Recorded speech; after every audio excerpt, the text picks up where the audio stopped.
Hi all, welcome to the Horror Channel. Today I'm looking slightly ahead to 2024 and what looks to be a good year for big and small screens if you are a Stephen King fan.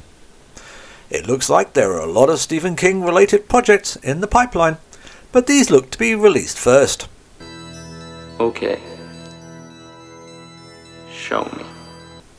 So kicking off with a remake of, in my opinion, one of King's best works, and an awesome TV series dating back to 1979. I'm talking about none other than Salem's Lot. Now a brief synopsis for those that haven't seen or read it. Haunted by an incident from his childhood, author Ben Mears returns to his hometown of Jerusalem's Lot in search of inspiration for his next book, only to discover the town is being preyed upon by a bloodthirsty vampire and his loyal servant. Now the original release date for the movie was supposed to be in April 2023, but due to Evil Dead Rises, the release date was pushed back. The supposed runtime is 113 minutes, and the screenwriting credit goes to Gary Dauberman, who has a great track record which includes the Annabelle films, The Nun and the It movies. Now with the movie being done and early test screenings receiving a positive response, I anticipate a first quarter release. Next up is another remake, this time of John Carpenter's 1983 classic Christine, the love story between a teen, Arnie Cunningham, and his 1958 Plymouth Fury. Nothing will come between car and driver. Well, she could be fixed up. She could. Yeah. Well, she could be really tough.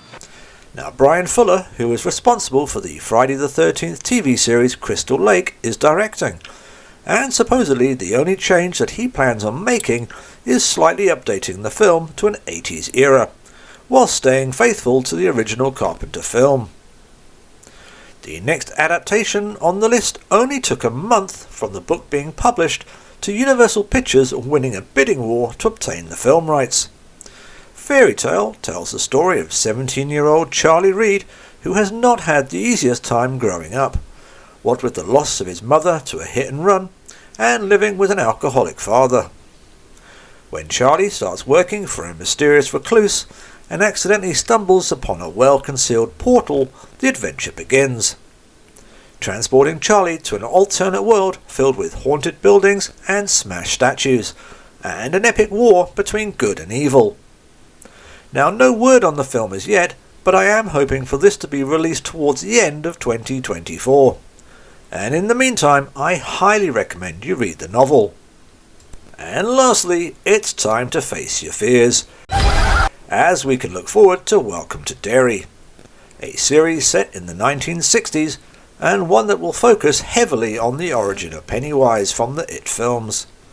The series will dive into the rich history of the town of Maine and its residents, and will supposedly bring us up to date when the first film starts. In terms of the casting of Pennywise, Bill Skarsgård, who most recently portrayed Pennywise in the 2017 and 2019 films, has sadly confirmed that he won't be reprising his role. The series will air on the streaming service Max, and by all accounts is definitely slated for a 2024 release. So there you have 4 Stephen King tie-in projects to look forward to. Now there are others rumoured include From a Buick 8, Elevation, The Girl Who Loved Tom Gordon, and The Life of Chuck. Lots to look forward to, but which are you most excited about? Leave me a comment. So until next time,